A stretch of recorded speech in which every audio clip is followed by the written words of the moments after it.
How you doing, guys? So another video for you, and this time I decided to do an interview with my friend Mike.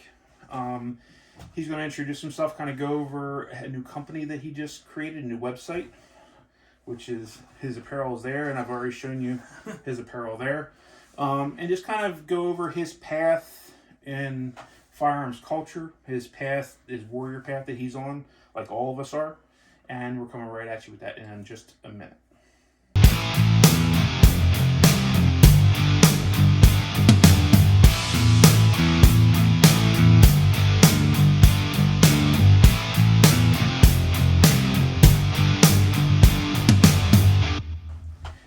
Alright guys, so either we're just back from a break and it was just a slight pause in the video, or it's been a week.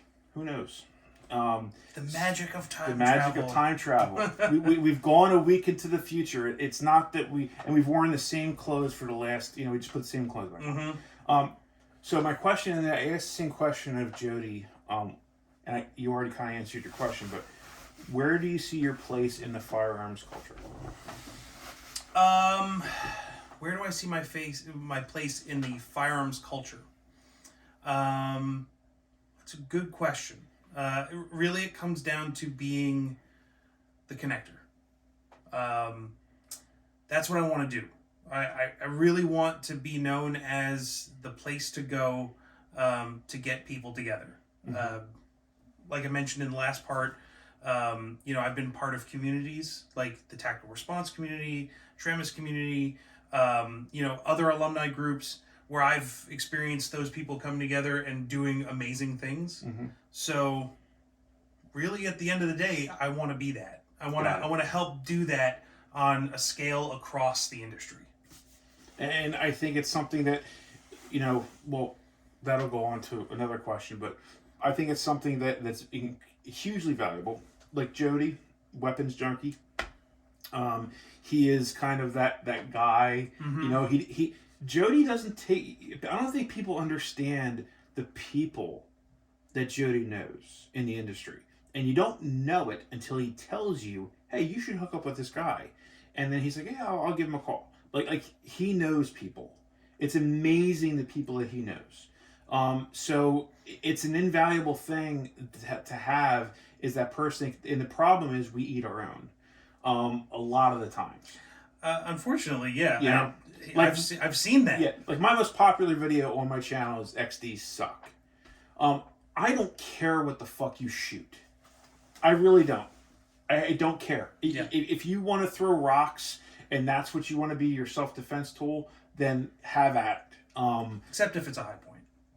Even high points, they run. They're ugly, but they run. Yeah, I'd rather have that than nothing. A high point or a rock? Oh, I'll take the high point because the high point at the end of the day is still a rock. Yeah, yeah, it is. Yeah. Yeah. Oh yeah, you it's can like pistol with the fuck out of somebody. Oh my god, it's like holding a cast iron bathtub in your hands. But I mean, so like it's so it is awesome to have someone that can kind of bring all those groups together. People that aren't necessarily, or maybe at each other's throats, for usually miscommunication that just hasn't been talked through. So yeah, I think that's awesome. Yeah. And not to go too deep into it, but like along with seeing all the amazing things that we do in the community, like in the training community for each other, I've also seen the kind of rough sides, the sad to say ego-driven sides, and that's something that like has been very cognizant for me because I've also seen that be something where I'm like, all right, well, people have taught me the things and shown me the way of how I do want to do things. And the most, whatever I can do to kind of like negate or block that kind of ego-driven, kind of eating our own type of thing. Now more than ever, we need people getting together. We need students getting the training that they need. We need them, finding the trainers that'll help them learn what they need to learn. Yeah. And, being shut, like kind of closing doors and siloing apart from each other and kind of saying, this person sucks, don't train with them, don't go here. There's sometimes legitimate reasons for that, but I just see it all too often. Like there's good trainers out there and students should learn from them. And I mean, the other thing too is like they tell you, don't meet your heroes. Mm. Right? right? And the reality is everyone's human. Everyone's human. Everyone has their problems, their issues, their character flaws. Not me, of course, but they do exist, right? So the reality is finding a way to get past that, and to bring those people together despite those issues. Yeah, is huge. Well, I mean, I think to kind of get a little philosophical, to err is human, to forgive is divine, right? I think we have a lot of attitude in the industry, which is good. It kind of it allows people to be exposed to others.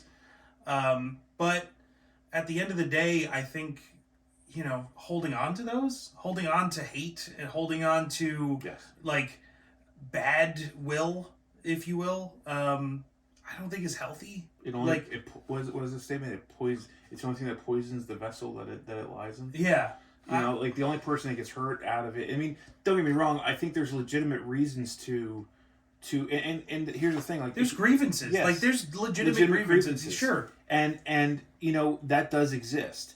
But one of I think the most valuable things that Bulletn, in case we haven't said by .net. Bulletn.net, in case this is part 2 and you didn't watch part 1, you fucking mongoloid, go back and watch part 1. All 500 minutes of it. Yes, because it's important. Otherwise, if you don't know what's going on, go fuck yourself. But anyway, the people that bought a gun last year that have never fired a gun, they have no experience, but they're frightened because they watch the news, unfortunately. Mm-hmm. And they see what's going on in the world, and they're finally getting the peek behind the veil that they're not fucking safe. That danger is right around the corner, that it doesn't just live in the inner city, it's at Walmart, it's at Target. If you live in Pennsylvania, it's at fucking Wawa. And if you go to Sheetz, fuck you. Anyway. Yo. Hey, sorry, I had to say it. Sheetz. Had to be done. MTO, man. No, I'm sorry. I love it. I love you, man, but you're wrong. Sheetz is good. They have a way better energy drink selection at Sheetz. Just saying. You shouldn't be drinking energy drinks. Listen, we all have vices, man. So it happens everywhere. One of the most dangerous places is Walmart parking lot. So they're finally realizing that they're not safe. The veil's kind of been taken away. Yes, yeah. So having something that is coming from someone that is non-assuming, which you are, you kind of have that bubbly... Oh, I assume a lot. I think you're like he's a bubbly version of Evan. If you know Evan and you know Mike, you know that I'm right. You have a very disarming personality. You're not... you're not... Disarming. I want to be armed. I want to be an arming personality. I don't think anyone would assume that you're deadly. Oh. Do you understand what I'm saying? Man, I'm doing this whole thing wrong then. No, he's doing everything right. Because he's the last guy they're going to think, that motherfucker can smoke my ass. But you have that kind of neutral personality and you're very friendly. And for people that are just getting into this thing, that's huge. Yeah. Because the reality is someone like James was intimidating. Well, I wouldn't necessarily classify him as intimidating. He could be. I was a little intimidated by him. Yeah, I had a little bit of the fanboyism the first time I met him at a class in Palmyra. But I think the approachability, I think that he had approachability. Sure. But his reputation preceded him. Right. Luckily, I don't have a reputation yet. Maybe he's going to fix that shit. Max will build one up for me as being approachable, so I won't have to tackle anything. But yeah, I think that's super important to kind of have that. And I'll be honest, it takes work. I'm subject to all the compulsions that everyone else has too. Man, there are things that I think suck. And there's people that I don't necessarily agree with. Or training styles that I think don't necessarily work well. But who the fuck am I? I'm at the end of the day, if we're all trying to work towards this thing of not having ego, I have to kind of check myself and to realize that okay, I have opinions and I'm more than willing to kind of share those and to help people and to kind of voice it. But also realizing that I need to check myself every now and then because I ain't shit. Like, none of us are. And, that takes work. It does. Because, like, sometimes I'm really tempted to just kind of, like, go on blast on things, and we all are. But I think, like, for me, like, I get especially XD suck video, which if you haven't read the comments through there, you really should. Well, I mean, they do, though. They do. Yeah. Like, They do. I mean, legitimate, like, okay, using the term XDs suck, yeah, that's inflammatory, right? The Almost language. like it was on purpose. Right.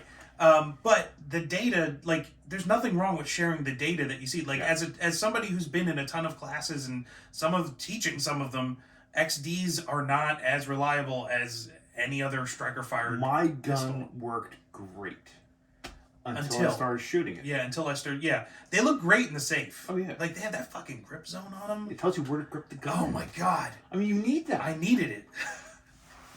Like for me, like I had a hatred of Glock because my dad drove a hatred of Glock into my head because my dad was born in Vienna, and my dad was from Austria, and my dad was a 1911 guy. So when the Glocks came around, he said that's just plastic garbage. And oh, by the way, they used to make whatever they made before they made guns. So my dad kind of rammed that into my skull, and that 45 was the smallest caliber that you carry. Well, 2 world wars. Yeah, exactly. So like my very first carry gun was an XD and 40. So you couldn't do it worse. You couldn't make a worse choice. My first gun was a Glock 22. There you go. A 40 caliber full size Glock. Yeah, and I was lucky enough to walk into a gun shop and get a straight up trade, a Gen 319 for my XD. Oh. And I did not. I was assuming it's a deal of the century. Exactly. Right there. I was assuming he was going to change his mind immediately. But in any case, so the comments and everything. When I first started responding to them, I was kind of being inflammatory, seeing if I could start shit. But as much as I think I would have enjoyed doing that, I also realized I was slightly irresponsible. And I kind of changed my tune. And most of my responses as long as you're not being a dick, my response is, hey, if it's working for you, run the gun. And as much as everyone would think that to go to attack response class, if you had a 1911 or the wrong gun, you were going to kick the fuck out. They don't give a shit. No. The only time they will fucking give a shit is during my class, someone had a SIG 226. And he did not own up to the fact that he had a SIG with a decocker. Did he love decock? He may have loved decock. That son of a bitch was the first person I ever see pull a small SIG out of his pocket. Oh, run to a backup gun? Yeah. During a certain drill. But anyway, so he didn't own up to it, and they got on his ass because there were safety issues involved, and there was a different way that he had to run the gun because he had a decocker, and that was the only reason they got on his ass, not because of what he had, because he didn't want to be the guy to put his hand up and say, "Yep, I have one of those," because he was afraid he was going to be wrong. Yeah, I mean every class I've ever taken with them, it was very much like gear is very low. Yeah, it's almost like they start out telling you that it's the lowest. Yeah, well, rung on the mindset, ladder. tactics, skill, and gear. It's the lowest order of what you should be worrying about. Yeah. Like, I mean, but to their credit, like learning mindset first has been. I mean, that is my foundation for everything. Agreed. Even outside of the fighting world and the firearms world, like. What is my mindset? How am I thinking through this? What is my goals and my purpose? It's so good. Like it's so their classes, like, man, their curriculum's so fucking good. I fan out on them a bit. Yeah. So, but I think anyone that actually takes time to have it go in with an open mind and actually learn, I don't see how you can come away from that with not. And then if you take the fight, whatever thoughts you had in your head. Get a sledgehammer and a giant piece of steel put to them, and they get banged into your skull permanently. Yeah. You want, like we were talking about ego before, you want ego death? You ain't shit. Man, the first time you take the fight and you just get shot up and you're like, man, I'm terrible. All that work that I've ever put in, I need to do way more. Yes. Like, when I took the fight, Like I did not listen. You know, God forbid you listen to what they say. No. No, Why? Right. I took Especially not Tim. Right. Yeah. Don't listen to that guy. Well, it depends. Yeah. I'll listen to him on like I'll recommendations of like, you know. The scary thing is the women, you like creepy guys. I know this because every single time Tim is in a group, if there's women in the group, they flock to him without fail. So they like creepy guys. But in any case. Yeah. I think that's a defense mechanism. It might be. You know. They're in a group, so they're not by themselves. You know, it's like those honeybees that like if a wasp comes in, they like swarm the wasp and like heat it up too much. That's essentially what's happening to Tim. Maybe. Every time the women swarm to him, he just gets heated up too much. Maybe they feel like they're all around him. He won't be able to choose just one to put in his trunk and bury in the field. But like invaluable. The mindset and just everything about what I was able to pull out of that. And again, ego death. Like I took fighting pistol almost a year and a half before I took the fight. Mm-hmm. And I took the fight and I'm like, holy shit, I need to do more dry practice. Yeah. Like, holy shit, I need to do more shooting. So I immediately signed up for fighting pistol again because I realized my fundamentals were shit. But anyway. Yeah. Although, you know, there is something to be said too about dry practice. Yes. Like, you know, like I fell into that category of like, oh, I'm going to take fighting pistol and fighting rifle over and over again. And, you know, I got all the way down the line to then realize like, oh, well, I didn't have to take it a bunch of times. I wound up taking it a bunch of times because I like seeing all the people. And I get some range time over some, you know, competent instruction is a great way to check yourself along the way too. But this is the long way of saying like, don't just wait for the classes to put the time in. Like some people do that, and it's a shame because you have all this time in between where you could be doing the dry practice at home, live practice at a range. I know I'm kind of getting on a soapbox here, but like it's true. You know, putting the time in between classes is just as important as putting time aside to go to classes. Those skills are perishable. Yeah, I mean, like simple things like if you've done medical, like when's the last time you dry practice with a tourniquet? If you don't know, you're wrong. Yeah. And by the way, I fit into that category too. So anyway, So my next question. Yes. What do you see in the gun community that you see that you could fix? Or that you think you could fix or would fix? So I think it's there's a few things that we've kind of touched on already. Yep. You know, just helping bring people together. That's kind of the number one thing. But if there's a specific problem that I could help fix, that is, I'll put it this way. I don't think in the industry there is a central place that people can go to that is a kind of all-in-one resource for training. And that's the problem that I'm trying to fix. Right. A place where trainers can come to promote their businesses. And eventually I want it to be the one-stop shop for trainers so that, you know, a really great trainer, someone who's amazing at teaching, doesn't have to learn how to make a website or worry about credit card processing or figure out how to promote their businesses. I can do that, and I want to do that for you. And by the way, you're also not hostile towards the industry. Because the reality is a lot of these website builders, I mean, let's face it, most of the tech companies, they're not exactly our friends. They'll take our money, but they're not our friends. Right. By using his company, you're not only using a company that's doing the right thing, but it's being run by good people. And like that's one thing that I have found through my whole journey is the amazing people that I've met. Yeah. And like being able to, in my small part with my 252 subscribers now, that I'm able to hit that subscribe button. The little button at the bottom that says subscribe and comment. Tell Mike. Tickle the subscribe nipple. Tell Mike how gorgeous his beard is and what kind of beard products he should be using it. But like, is Fat Bottom Beard Company still a thing? I have no idea. They used to be kind of in the. I don't do anything. Okay. Yeah. Yeah, I go like this in the morning and then I walk out the door. Yeah. But you know, being able to do that and support people that want the same things you do, that would support you in turn is huge. It's everything. Because the reality is we can give our people the money our money to people that hate us, And will that move it forward? Yeah, it will. But if we can give our money, money, I say it over and over, our money has power. Yeah. And I don't think people realize the power that your money has. And if you can help small companies or big companies that want the same things you do, want the same lifestyle you do, the same thing of leave me the fuck alone and let me live my life. That politically, if that's the way you're bent, they're similar kind of goalposts that they have. I think that's huge. Yeah. And I think the more we do it, the stronger we become as a community. Yeah. And to be clear, I kind of know where you're going with this in terms of like, supporting good people and good businesses.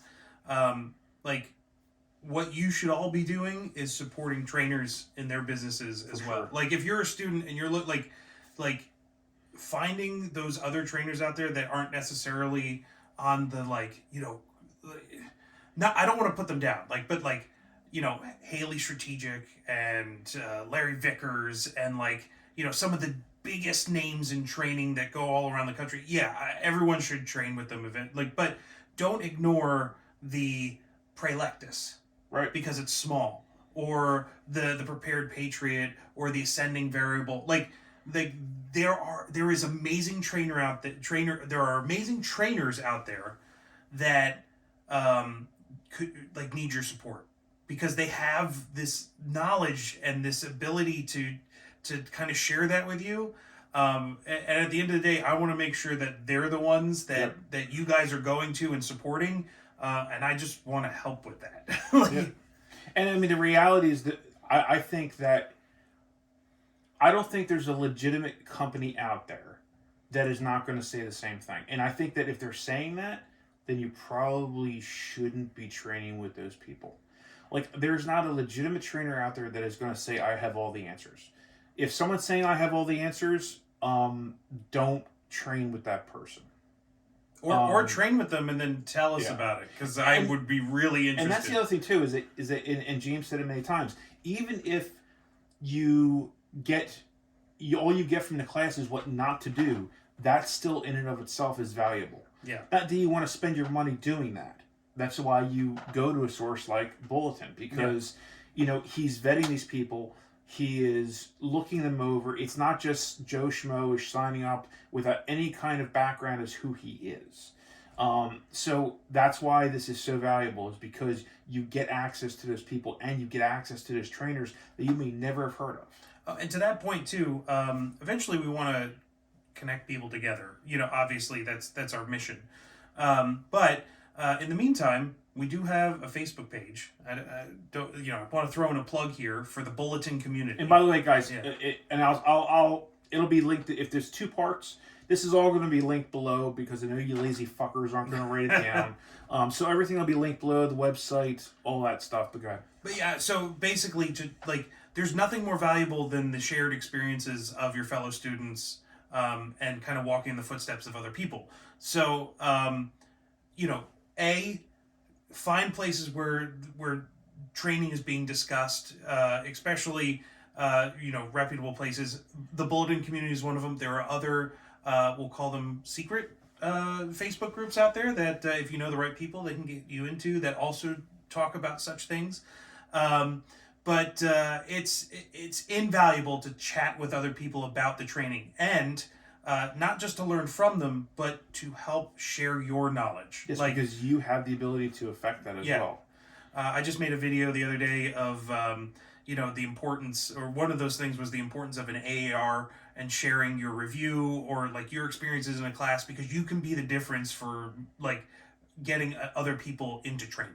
Or even to the fact of maybe giving feedback to a trainer who's like, oh. Yeah, maybe I should change that thing. Or, oh. Yeah, maybe I shouldn't touch people there. Tim.